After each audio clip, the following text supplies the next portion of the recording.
Bonjour à tous, bienvenue, j'espère que vous allez bien. On est très heureux de partager avec vous un moment dans la présence de Dieu. On est venu ce matin pour le louer, pour célébrer celui qui est notre Dieu. Et nous le faisons et nous sommes heureux de le faire. Je vous propose de chanter ce chant qui dit « Ma joie est immense et tous les jours je chante car Jésus me rend heureux ». Amen.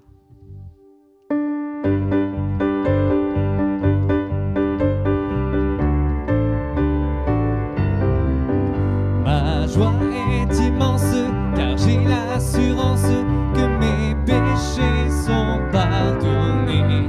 Car Jésus qui m'aime a brisé mes chaînes, mon cœur est transformé. Il m'a donné sa présence, sa paix, sa puissance, n'est-il pas merveilleux? Ma joie est immense, tous les jours je chante, Jésus me rend heureux. Ma joie est immense, car j'ai l'assurance que mes péchés sont pardonnés. Car Jésus qui m'aime a brisé mes chaînes, mon cœur est transformé. Il m'a donné sa présence, sa paix, sa puissance, n'est-il pas merveilleux? Ma joie est immense, tous les jours je chante, Jésus me rend heureux. Amen, Jésus me rend heureux. Et il est exalté ce matin, et c'est ce que nous voulons faire, c'est le glorifier et l'exalter de tout notre cœur et de toute notre force.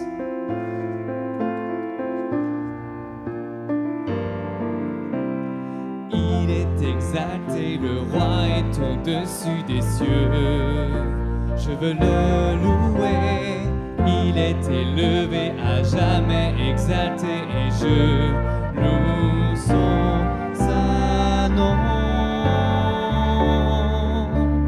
Il est Seigneur, sa vérité régnera, tout l'univers se réjouit dans son saint nom.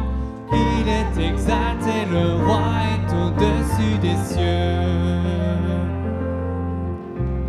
Il est exalté, le roi est au-dessus des cieux. Je veux le louer, il est élevé, à jamais exalté, et je loue son saint nom. Il est Seigneur, sa vérité régnera, tout l'univers se réjouit dans son saint nom. Il est exalté, le roi est au-dessus des cieux. Amen. Chaque jour, à chaque heure, je peux compter sur lui. Oh, j'ai besoin de toi. Et c'est ce que nous voulons dire ce matin. Jésus vient et demeure en moi.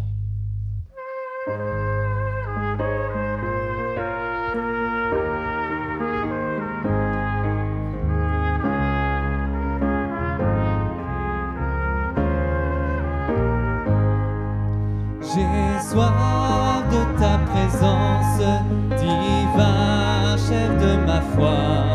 Dans ma faiblesse immense, que ferais-je sans toi? Chaque jour, à chaque heure, oh j'ai besoin de toi.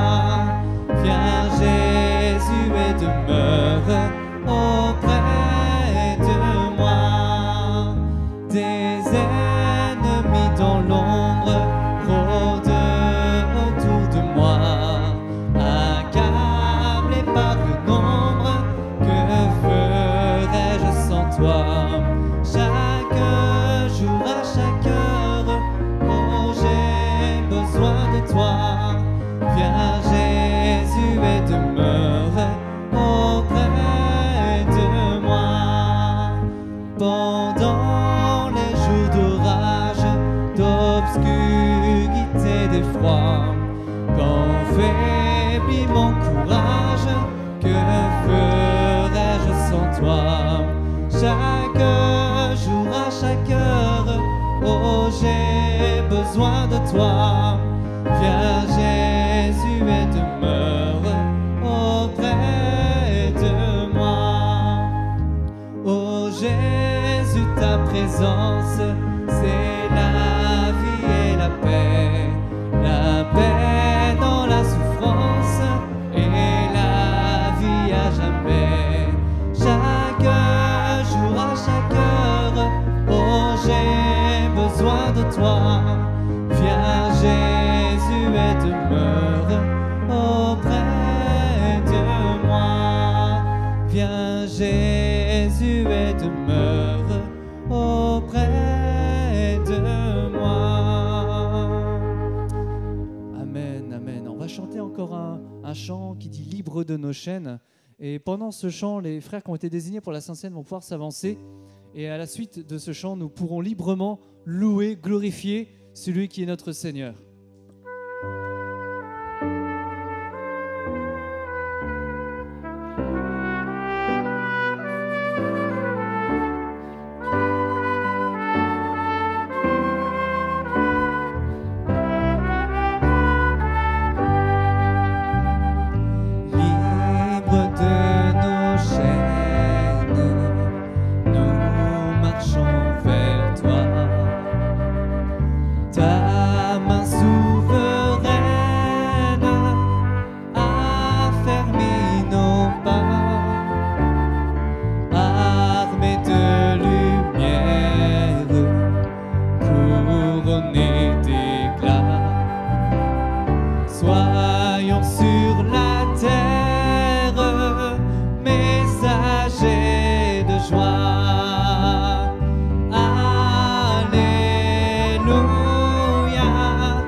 Proclamons sa grâce au creux de la nuit. Recherchons sa face au cœur de sa vie. Célébrons sa gloire, bannissons la peur. Chantons sa victoire.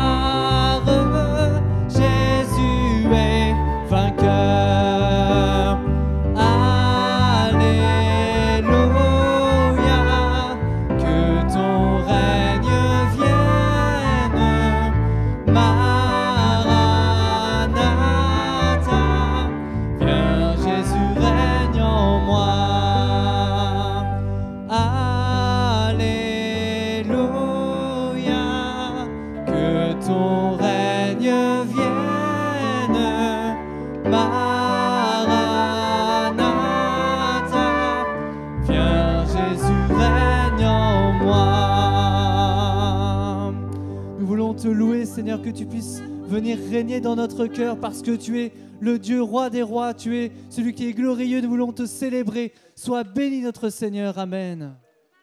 Amen. Amen. Vous êtes là, même s'il y a des masques, on peut dire Amen. Oui, c'est possible. Alors, on est heureux d'être ensemble, on salue aussi nos amis internautes qui regardent notre site, on vous salue de tout notre cœur et on pense qu'on va passer un bon moment ensemble dans la présence de Dieu. Nous allons nous intéresser ce matin à la deuxième caractéristique ayant trait à l'appel de David.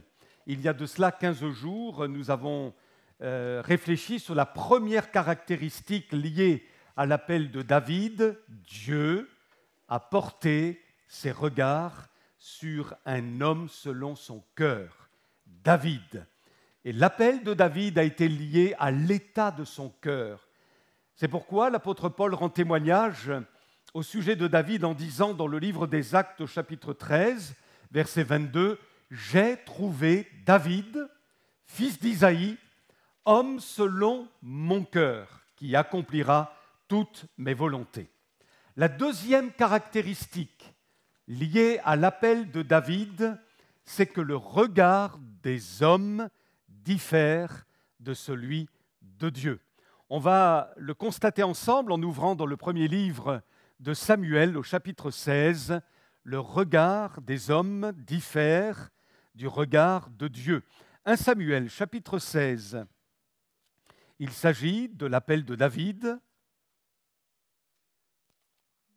Et nous allons réaliser ensemble que les hommes ne voient pas comme Dieu voit. 1 Samuel, chapitre 16, verset 1. L'Éternel dit à Samuel, « Quand cesseras-tu de pleurer sur Saül? Je l'ai rejeté afin qu'il ne règne plus sur Israël. Remplis ta corne d'huile et va.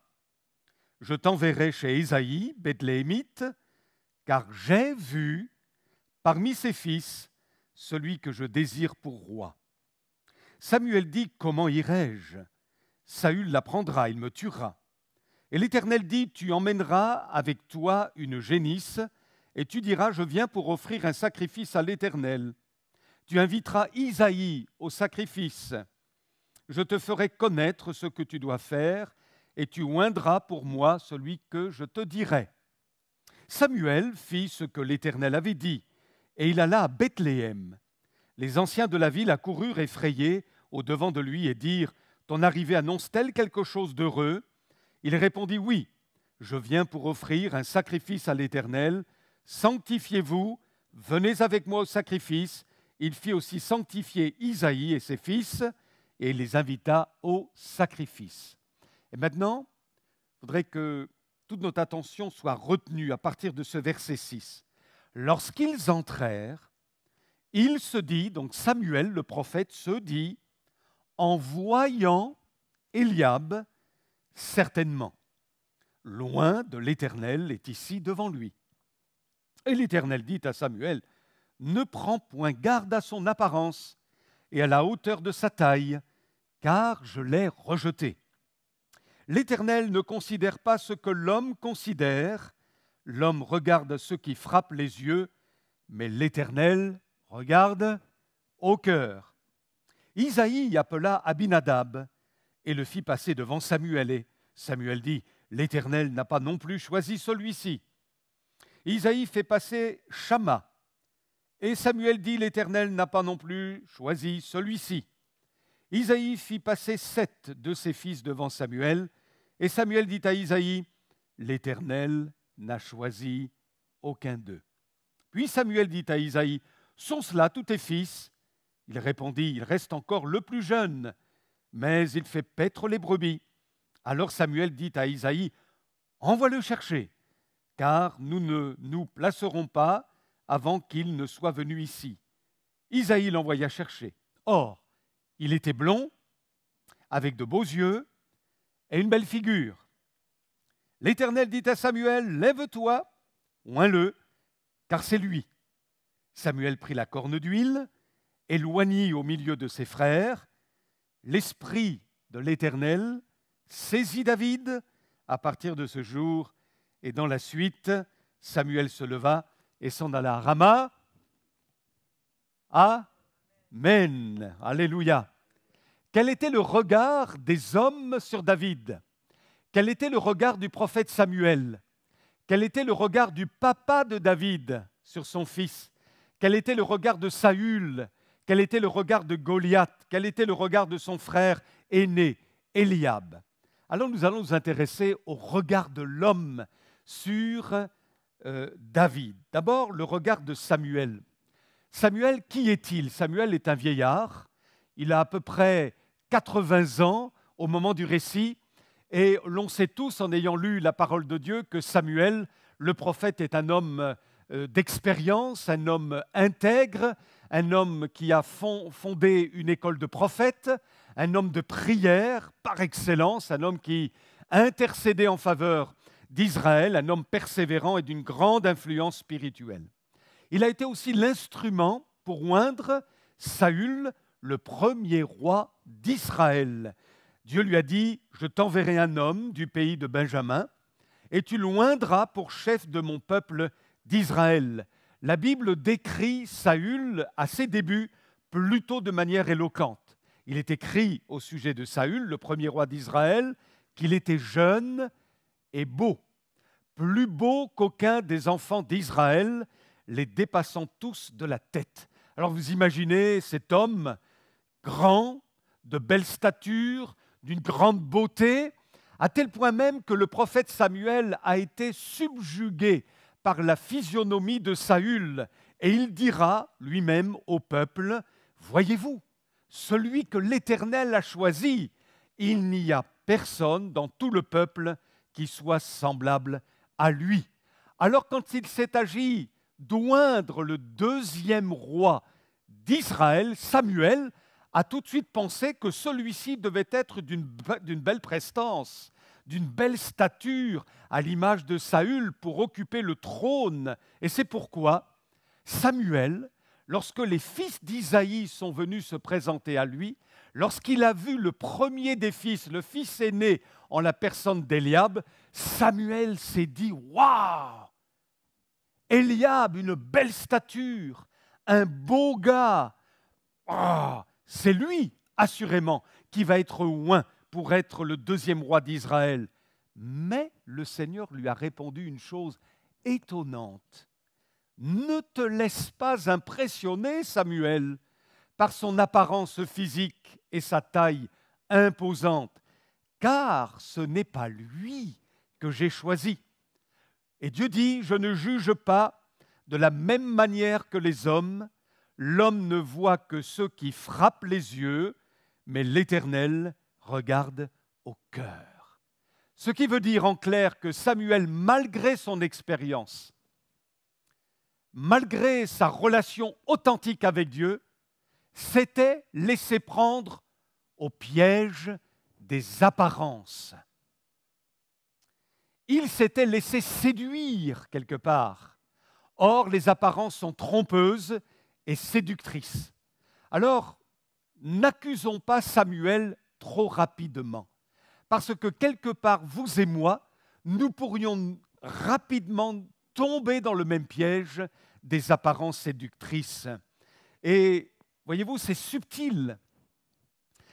Samuel est tombé dans le piège, tout le peuple d'Israël est tombé dans le piège, et la leçon n'a pas encore été suffisante parce que bien plus tard, un des fils de David, qui s'appelle Absalom, a lui-même séduit tout un peuple à cause de sa beauté. Il est dit au sujet d'Absalom, « Il n'y avait pas un homme dans tout Israël aussi renommé qu'Absalom pour sa beauté. Depuis la plante du pied jusqu'au sommet de la tête, il n'y avait point en lui de défaut. » Et Absalom a su user de son charme pour séduire, subjuguer le peuple, à tel point qu'il a été entraîné dans le complot qu'il avait mis sur pied, Absalom, pour renverser son père David et ravir le pouvoir.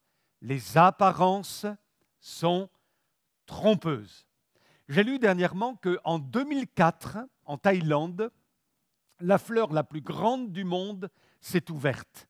Savez-vous à peu près le diamètre que pouvait avoir cette fleur? Avez-vous une idée? 1,33 m de diamètre. C'est une fleur géante, on va dire. Hein? Et c'était une fleur magnifique. Mais le problème, c'est que cette fleur dégageait une odeur absolument horrible. Voilà, elle sentait mauvais. Et les Thaïlandais appellent cette fleur la fleur cadavre. Il ne faut pas se fier aux apparences. Il ne faut pas se fier à Absalom, à son charme, à son charisme, à sa puissance, sa capacité de subjuguer un peuple tout entier. Nous avons besoin, vous et moi, d'avoir du discernement. Nous avons besoin de voir au-delà des apparences. Tout ce qui brille, mes amis, n'est pas or. Les séductions sont subtiles. Je l'ai vécu au cours de mon ministère. Et parfois, j'ai même quasiment vu comme l'assemblée séduite. Séduite. Alors que celle-ci bénéficiait de l'enseignement de la parole de Dieu. Et il a suffi que quelqu'un arrive avec un charisme particulier et qui savait parler à la manière d'Absalom, qui savait séduire à la manière de Saül et qui avait de quoi en jeter plein la vue. Et malheureusement, malgré tout l'enseignement qui avait été donné, malgré les mises en garde contre les faux prophètes, les faux frères, les faux docteurs, vous voyez votre assemblée qui est en train de dériver. Et ça, je l'ai vécu. Et je pourrais vous en parler. La Bible dit « Satan se déguise en ange de lumière ». Satan peut être un remarquable prédicateur. Satan est un remarquable manipulateur. Et Satan peut même entrer dans les églises à travers des faux prophètes, des faux docteurs, pour séduire qui il veut. Mais béni soit Dieu, nous avons l'Esprit de Jésus. Et l'Esprit de Jésus atteste si oui ou non c'est bel et bien un homme de Dieu ou pas un homme de Dieu. L'Esprit atteste si oui ou non c'est une église qui aime Jésus, qui adore Jésus, qui aime la vérité ou qui se laisse avoir par les apparences. Le regard de Samuel sur David. Deuxièmement, le regard du papa de David, le regard d'Isaïe sur son propre fils. Lorsque tous les fils d'Isaïe se sont présentés au prophète, il y a eu Eliab, Abinadab, Shama, et puis quelques-uns encore, 4 autres fils. Mais Dieu a dit non, ce n'est pas eux que j'ai choisis. Alors, que restait-il? Il va poser la question à Isaïe. Mais est-ce qu'il te reste encore quelqu'un, un fils? Mais Isaïe n'a même pas pensé au petit dernier. Parce que lui, il était quantité négligeable. Pourquoi penser au dernier? Au petit, il reste encore un jeune garçon. Et celui-ci, alors on a l'impression que Isaïe le dit d'une manière un peu désabusée, vous voyez, ouais, mais ça ne sert à rien, quoi. Qu'est-ce qui me reste encore comme fils? Il me reste le tout petit, et lui, en fait, il ne sait que faire une seule chose, c'est s'occuper des brebis. C'est tout. Et dans le texte hébreu, nous remarquons, si vous cherchez dans les Strong, l'expression le plus jeune est un terme péjoratif qui signifie petit, insignifiant, sans importance, faible, qui ne compte pas beaucoup. Vous imaginez le regard du papa sur son petit David. Un regard dévalorisant, un regard qui déprécie. Et je voudrais vous mettre en garde, frères et sœurs, si vous avez des enfants, si vous en avez un, il n'y a pas de problème. Ce sera le meilleur pour vous, ce sera le plus beau pour vous. Mais si vous avez plusieurs enfants, il peut y avoir un problème. Lequel?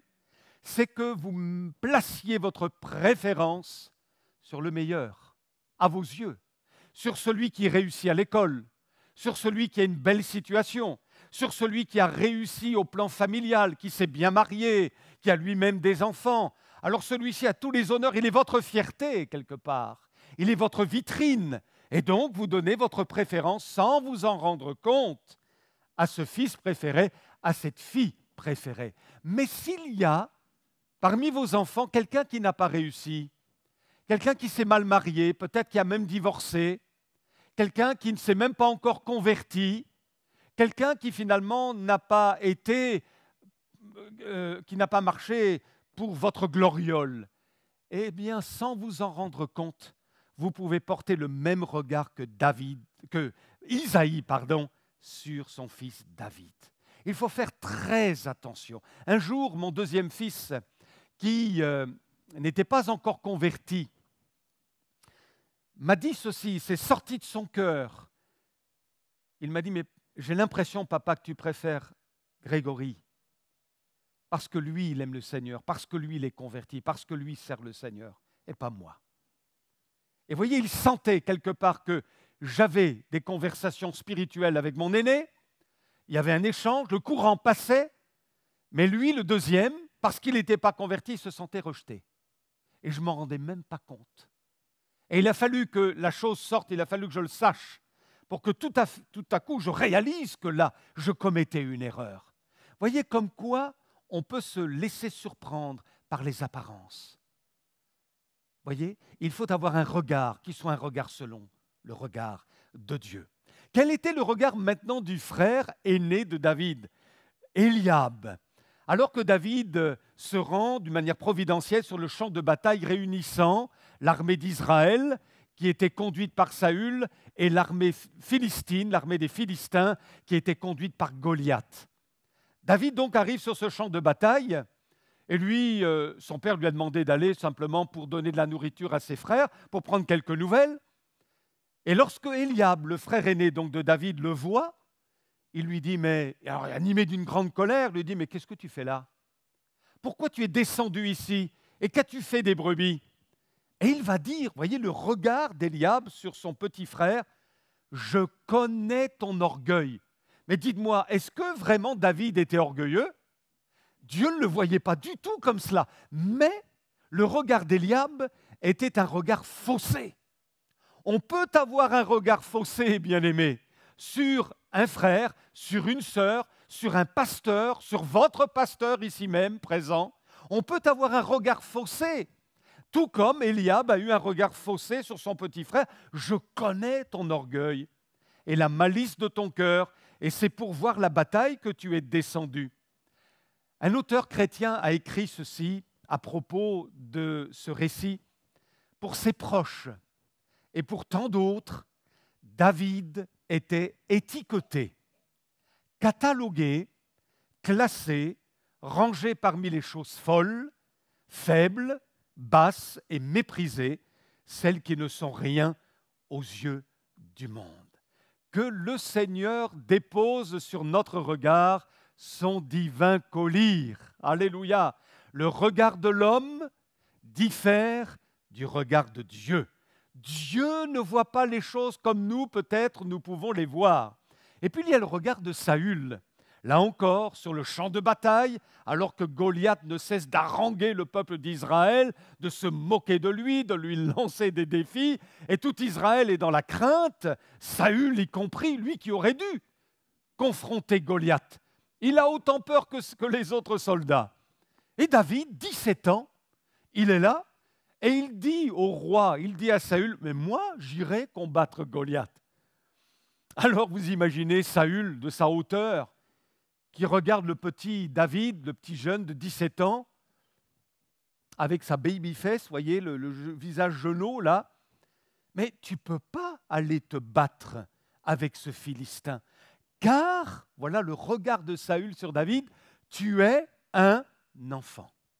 Et lui là, Goliath, c'est un homme de guerre dès sa jeunesse. Autrement dit, comment Saül voyait David? Il ne voyait en lui qu'un petit ado, naïf, irresponsable, inconscient du danger et complètement incompétent. Et maintenant, dernier regard de l'homme sur David, le regard de l'ennemi d'Israël, Goliath. Lorsque ce garçon de 17 ans, le seul, celui sur lequel personne n'aurait misé, le seul qui lui va relever le défi devant Goliath pour lui trancher la tête, alors lorsque Goliath, le géant de 3,20 m, voit David, il le méprisa, dit la Bible, ne voyant qu'en lui qu'un enfant blond et de belle figure, et lui disant « Suis-je un chien pour que tu viennes à moi avec des bâtons ?» Et il le maudit par ses dieux. Vous savez, mes amis, Goliath, certainement, est l'image ici du diable. Comment le diable voit David? Comment le diable te voit, mon frère, ma sœur? Comment le diable me voit? Rassurons-nous, il nous méprise. Il ne nous aime pas. Il nous méprise. Et lorsqu'il nous voit, il porte un regard dépréciant, dévalorisant, méprisant, de la même manière que Goliath a vu David. Et il pourrait nous dire, tu n'es rien du tout, tu entends? Tu n'es rien du tout. Regarde comme tu es faible. Va paître tes troupeaux, tu es vaincu d'avance. Mais béni soit Dieu. Si le diable nous regarde de cette manière-là, Si l'homme porte son regard sur nous, qui est un regard dévalorisant, méprisant, faussé, Dieu a un regard différent. Et on va maintenant examiner le regard de Dieu sur David. Au chapitre 16 du livre de Samuel, verset 1, l'Éternel dit, « J'ai vu », c'est le regard de Dieu, « j'ai vu parmi les fils d'Ésaïe celui que je désire pour roi. » Dieu te voit, mon ami. Dieu te voit, mon frère et ma sœur. Et Dieu a envie de te dire, j'ai un plan pour toi. Peut-être que les gens se disent, ah, toi, mais qu'est-ce que tu es, qu'est-ce que tu as fait, et puis ceci et puis cela. Mais n'empêche que Dieu te voit. Et dans la mesure où tu as un cœur selon le cœur de Dieu, Dieu te dit, j'ai un plan pour ta vie. J'ai un projet pour toi. J'ai vu, dit le Seigneur, parmi les fils d'Ésaïe, celui que je désire pour roi. Et nous l'avons cité, ce verset tout à l'heure, l'homme regarde à ceux qui frappent les yeux, mais l'Éternel regarde au cœur. Personne n'avait vu David, sauf Dieu. Dieu l'a vu. Dans le psaume 11, verset 4, il est écrit « L'Éternel est dans son saint temple. L'Éternel a son trône dans les cieux. Ses yeux regardent, ses paupières sondent les fils de l'homme. » Ses yeux voient, ses paupières sondent les fils de l'homme. Si personne n'avait misé sur David, ni Samuel, ni son père, Isaïe, ni ses frères, ni Saül, personne, Dieu lui a misé sur ce petit. Parce que Dieu avait vu dans le cœur de David quelque chose d'essentiel qui répondait, qui correspondait au cœur de Dieu. Le regard de Dieu diffère de celui des hommes. L'homme peut voir des choses qui lui semblent belles, alors que Dieu, lui, les voit moches. Par exemple, il y avait certainement des visiteurs dans une église de l'Apocalypse, dont parle l'Apocalypse, qui est l'église de Sardes. Et peut-être que l'on entendait beaucoup parler de cette église comme une église à la pointe, et ce n'est pas interdit, comme une église vivante, une église dans laquelle il y avait plein de monde, une église à la page, etc. Alors les gens venaient dans cette église de Sardes. Et selon les apparences, tout semblait bien. Tout semblait bien huilé, bien rodé, les choses semblaient bien fonctionner. Il paraissait vivant. Mais ce qui est intéressant à découvrir dans la lecture de l'Apocalypse à ce moment-là, c'est que Dieu, lui, a un autre regard sur cette église. Et il dit ceci, tu passes pour être vivant, église de Sardes, mais en réalité, pour moi, tu es mort. Voyez, tu es mort. Alors que peut-être, d'autres églises peuvent paraître mortes, alors qu'en réalité, selon le regard de Dieu, elle est vivante. Ce qui est important finalement, c'est le regard de Dieu. Ce n'est pas tant celui des hommes que celui de Dieu. L'homme peut voir une chose qui lui semble belle, alors que Dieu la voit moche. Inversement, l'homme peut voir une chose qui lui semble moche, alors que Dieu la voit belle. Lorsque les gens passaient devant la croix, vous savez, quand on vous montre sur des tableaux, des images, la croix à Golgotha, c'est très élevé. Et puis la croix, elle est très haute. Et finalement, vous voyez les gens qui regardent Jésus comme ça. Or, ce n'est pas la réalité. Ils étaient, en fait, les gens qui étaient crucifiés, ils étaient à la hauteur d'homme. C'est-à-dire que vous pouviez regarder la croix comme ça. Et Jésus était en face de vous comme ça. Donc, quand les gens voyaient Jésus crucifié, ensanglanté, martyrisé, brisé, ils passaient devant lui, ils regardaient Jésus et ils se disaient, ils détournaient le regard. Ils se disaient, c'est moche ça, c'est moche. Voyez comment Jésus est perçu, quel est le regard que l'homme porte sur Jésus, ce prophète, cet homme ensanglanté sur la croix. Or, Dieu lui dit à propos de son fils, tu es le plus beau des fils des hommes. Ce que l'homme déclare moche, Dieu dit, c'est beau. Jésus, c'est beau, alléluia. Jésus crucifié, ressuscité, monté à la droite de Dieu le Père. C'est beau! Amen, amen! Et dans nos moments de louange, vous voyez, je vous ai trouvé un petit peu timide tout à l'heure lorsqu'il a fallu exprimer votre louange. Mais j'aurais voulu vous entendre dire « Jésus, tu es beau! » Alléluia! Ce n'est pas compliqué à dire. Et même si tu te retranches derrière ta timidité, ça tu peux le dire. « Jésus, tu es beau! » Alléluia! Parce que désormais notre regard sur le Fils de Dieu crucifié, le Fils de Dieu ressuscité, n'est pas un regard d'homme, athée, incrédule, refoulant le Fils de Dieu. Mais le regard que nous avons aujourd'hui, depuis que nous avons donné notre cœur à Jésus et que le Saint-Esprit nous a visités, ce regard est un regard de reconnaissance. Jésus, tu es beau, alléluia. Ce que les hommes déclarent moche, ce que les hommes méprisent, le regard des hommes sur Jésus, ce n'est plus le mien. Mon regard est admiratif. Je contemple le Fils de Dieu. Alléluia. Je le proclame, je l'élève. Je déclare qu'il est au-dessus de tout, au-dessus des cieux, et il revient bientôt. Béni soit son nom. L'homme peut voir tous les inconvénients chez un être humain, alors que Dieu, lui, voit le potentiel. Il voit la grâce agissante, capable de transformer et d'embellir. Et ce fut le cas pour David. Béni soit Dieu. Je vous pose une question. Vous imaginez un serviteur de Dieu qui finalement se trouve dans une situation où il trahit son Sauveur. Alors qu'on lui demande de parler de Jésus, lui le renie. Ah non, Jésus, moi je ne le connais pas. Jamais entendu parler, moi. Vous imaginez Daniel Baudolec faire ça? Moi, Jésus, oh, non! Parce que j'ai peur, parce que j'ai honte, parce que je ne veux pas parler de Jésus, ce n'est pas mon avantage de le faire. Alors qu'est-ce que je fais? Je renie Jésus. Je lui dis non, je ne connais pas cet homme-là, jamais entendu parler de Jésus. Vous savez de qui je parle? De Pierre, l'apôtre Pierre, qui a vécu ça justement. Quel regard pourrions-nous porter, nous, sur Simon? Est-ce que moi, en tant que pasteur là, de cette église à Rouen, j'aurais dit « Oh Pierre, je veux t'avoir comme stagiaire avec moi ». J'aurais dit « Jamais de la vie. Tu as renié Jésus et de quelle manière? Mon bonhomme, là, c'est fini l'appel de Dieu. Hein. Oh non, non, non, c'est pas pour toi. Tu vas ailleurs, tu as beaucoup de choses à apprendre, mais en tout cas, tu ne vas pas servir Dieu. » Mais le regard de l'homme diffère du regard de Dieu. Et lorsque Jésus, ressuscité, s'approche de Pierre, vous vous souvenez dans l'Évangile selon Jean?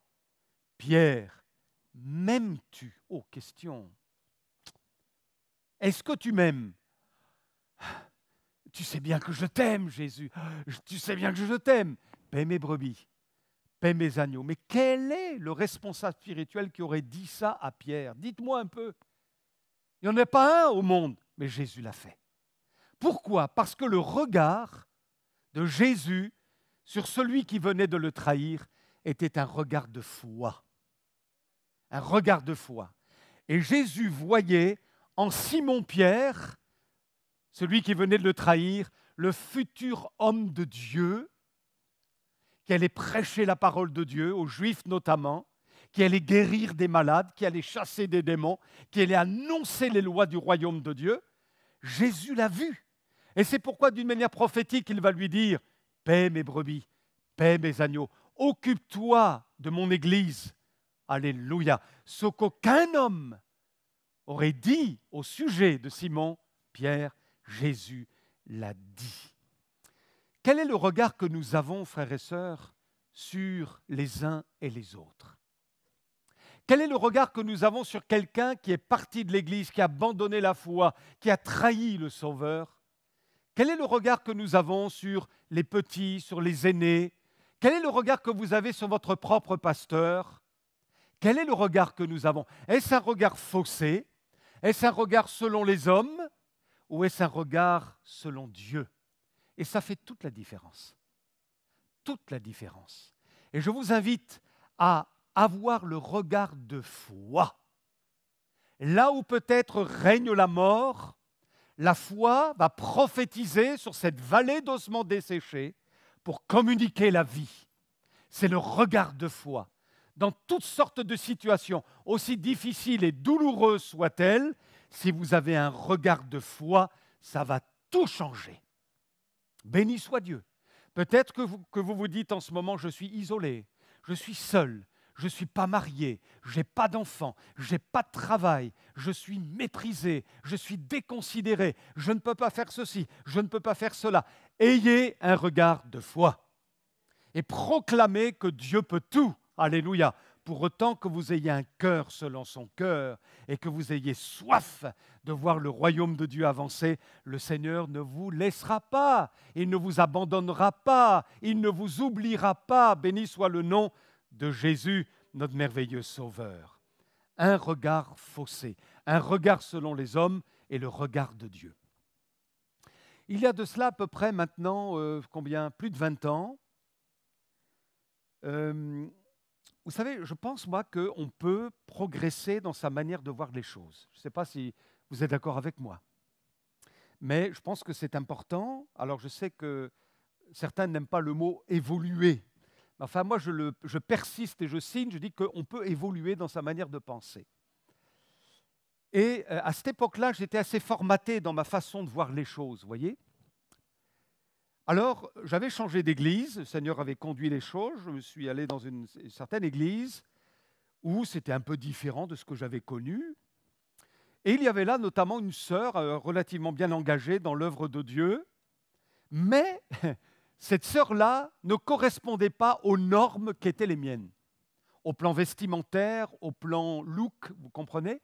Alors, il y avait des grandes boucles d'oreilles, maquillées, vêtements un peu... enfin, voilà, très, très chouette tout, mais ça ne correspondait pas à mes normes, à ce que moi, je concevais. Et voilà, j'étais formaté de cette manière-là. Donc, j'avais un certain recul par rapport à cette personne. Et puis, le temps a passé, j'ai appris à la découvrir, j'ai appris à la connaître. Et voyez-vous, il y avait peut-être certaines personnes qui étaient dans mes normes, mais qui n'avait finalement, à mes yeux, qui ne portait pas de fruits, quoi. Et cette femme-là, elle se démarquait des autres. Elle avait un cœur grand comme ça, un cœur selon le cœur de Dieu. Elle communiquait la vie de Dieu. Vous l'auriez entendu louer le Seigneur, vous l'auriez vu lever les bras vers Jésus, vous l'auriez entendu témoigner de Jésus parce qu'elle témoignait partout à qui voulait bien l'entendre que Jésus l'aimait, que Jésus voulait sauver, que Jésus était le sauveur du monde. Il y avait un rayonnement, il y avait quelque chose qui se dégageait de cette femme-là. Et là, ça percutait quelque chose dans ma tête, là. Et je me suis dit, waouh, mon regard sur cette personne, que Dieu me pardonne, était faussé au départ. Mais le Seigneur a travaillé. Et j'ai regardé comme lui regardait cette personne. Amen. Et je voyais son cœur et son rayonnement. Que Dieu soit béni. Alléluia. On peut porter un regard négatif sur des situations difficiles. Je l'ai évoqué tout à l'heure. Par exemple, quand vous lisez le livre des Actes des Apôtres, au chapitre 8, verset 1, il est écrit « Il y eut ce jour-là une grande persécution. » Alors, vous voyez, rien que ce mot, déjà, ça tétanise.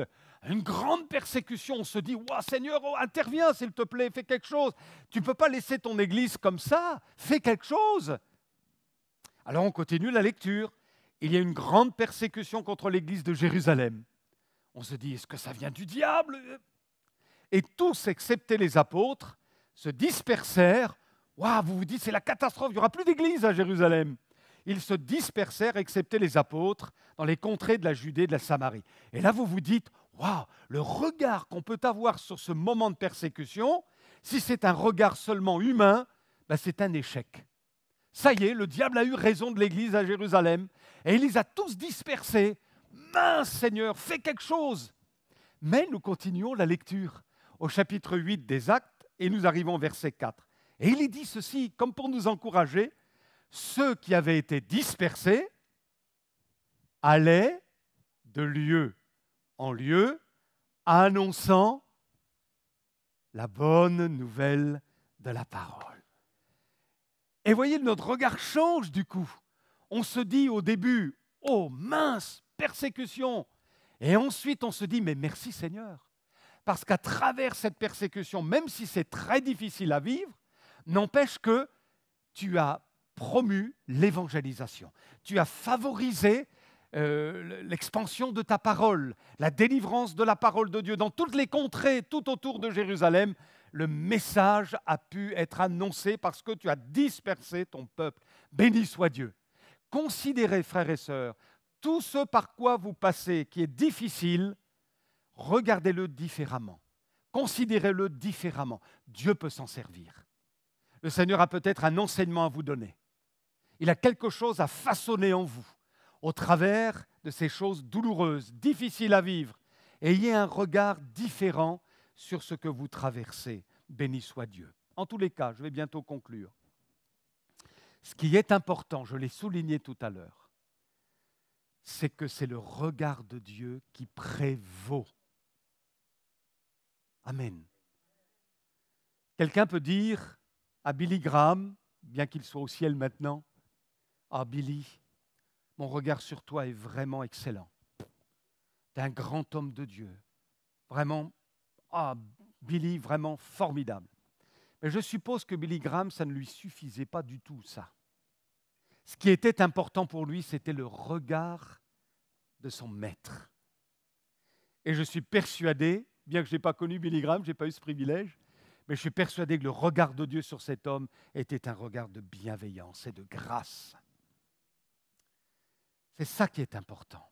Un jour, un musicien virtuose a fait un concert particulier parce qu'il savait qu'à ce concert-là, il y aurait son professeur, son maître, celui qui lui a enseigné tout jeune la musique, comment jouer de son instrument.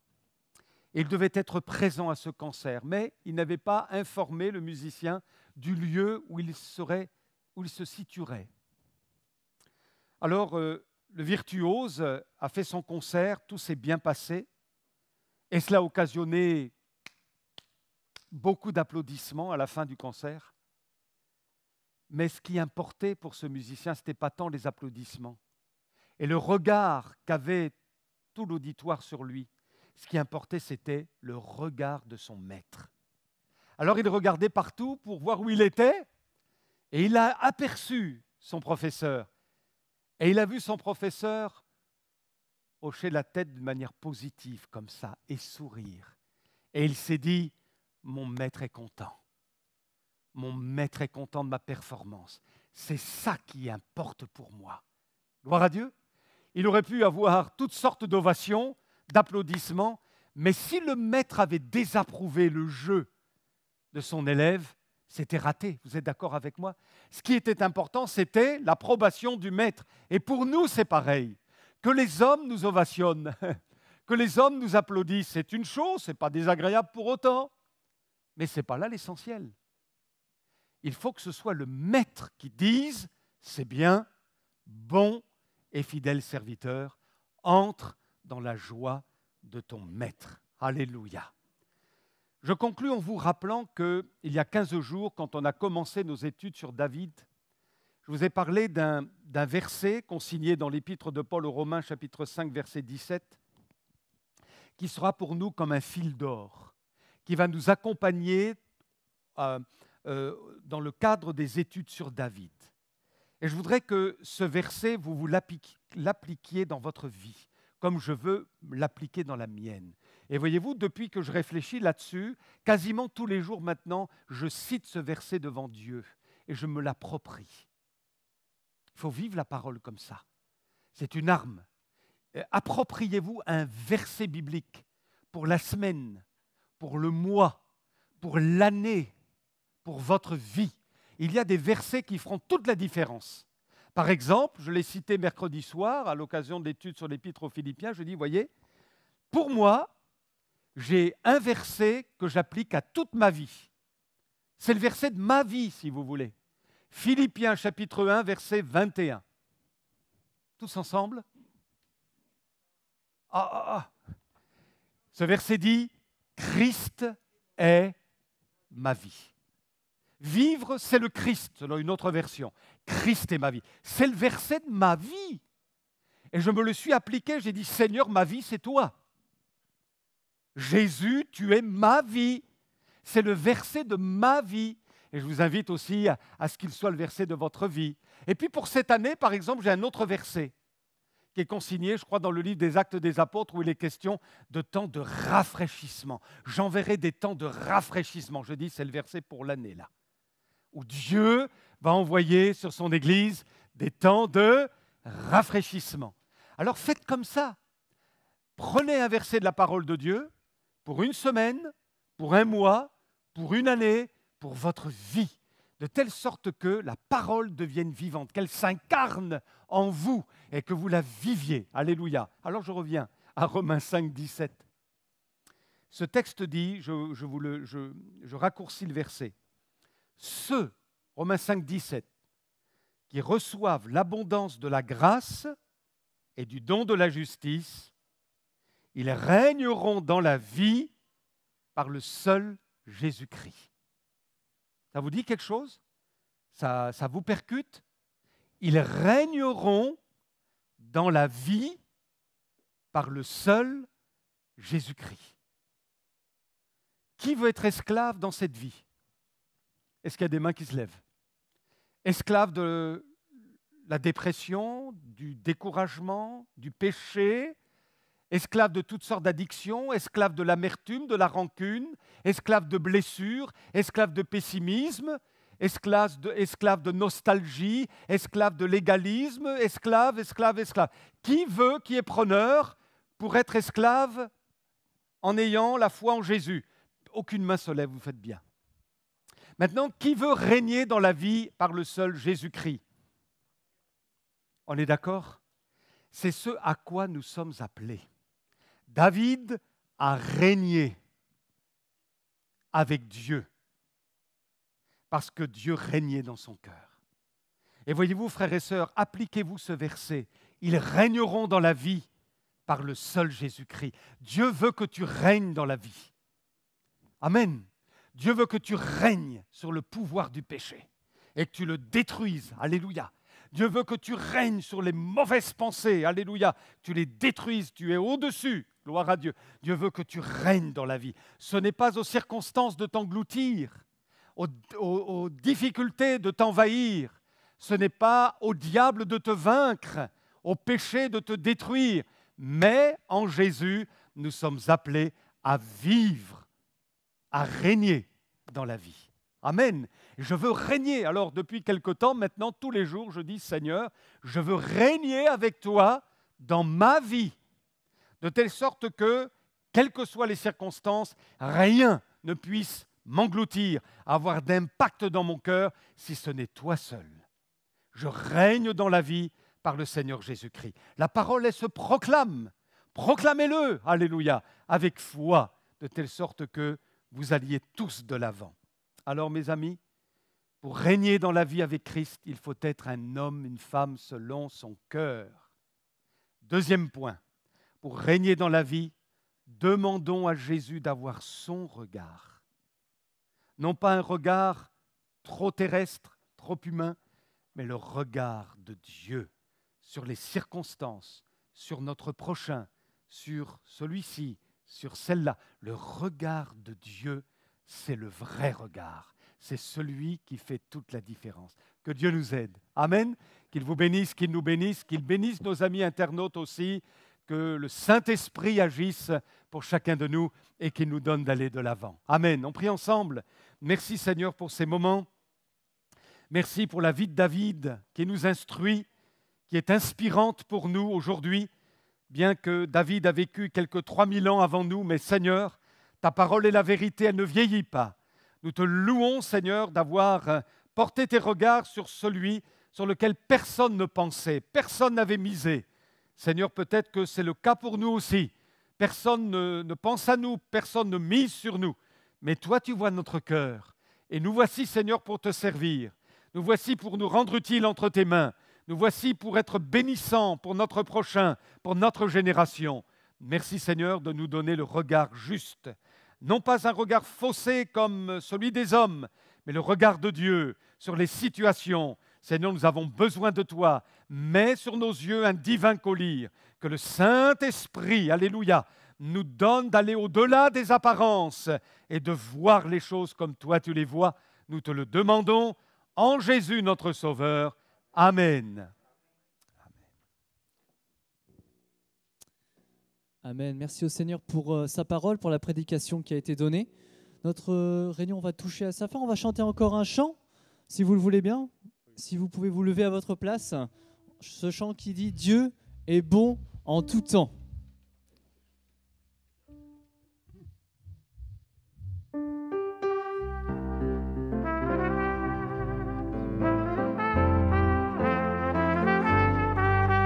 Dieu est bon en tout temps, il a mis ce chant de louange en moi. Dieu est bon en tout temps, à travers la nuit, sa lumière jaillit. Dieu est bon en tout temps. Si tu marches dans les ténèbres et que l'ombre t'envahit, ne crains pas, il te guide et il te protégera. Il a promis d'être avec toi, jamais il ne t'abandonnera. Dieu est bon en tout temps, il a mis ce chant de louange en moi. Dieu est bon en tout temps, à travers la nuit, sa lumière jaillit. Dieu est bon en tout temps. Nous étions si indignes, mais il est mort pour nous tous. Il nous remplit de son esprit.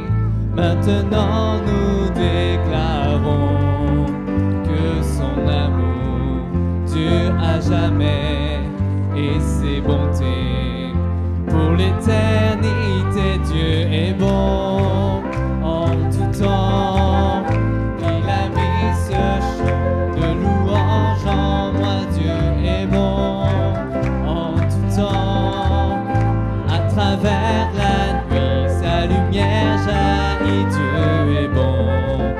Dieu est bon en tout temps. Même si je ne comprends pas tous les plans formés pour moi, ma vie est dans ses mains et à travers les yeux de la foi je vois.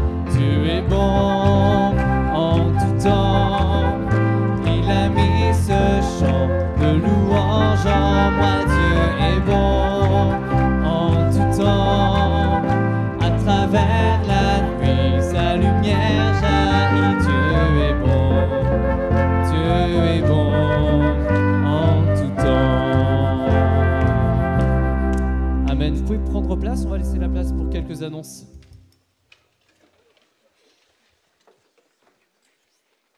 N'oubliez pas de vous inscrire, comme à notre bonne habitude maintenant, soit au premier culte, soit au deuxième. Je rappelle que le mercredi, à partir de 19h30, nous avons une réunion d'intercession et de partage de la parole de Dieu sur l'épître de Paul aux Philippiens, et qu'il y a tous les mercredis, à partir de 20h, une vidéo. Donc, mercredi qui vient, il y aura le message du mercredi précédent. Et on va faire comme ça tout du long. Voilà, que Dieu vous bénisse. Alléluia. Vous êtes dans la joie de Dieu. Passez un bon dimanche. On remercie nos amis musiciens. On remercie aussi Timothée, les techniciens. Voilà, Dieu vous bénisse. On est heureux d'appartenir à Jésus. Et cette semaine, nous allons régner dans la vie avec Christ. On n'oublie pas, hein? Nous allons régner dans la vie avec Christ. Amen.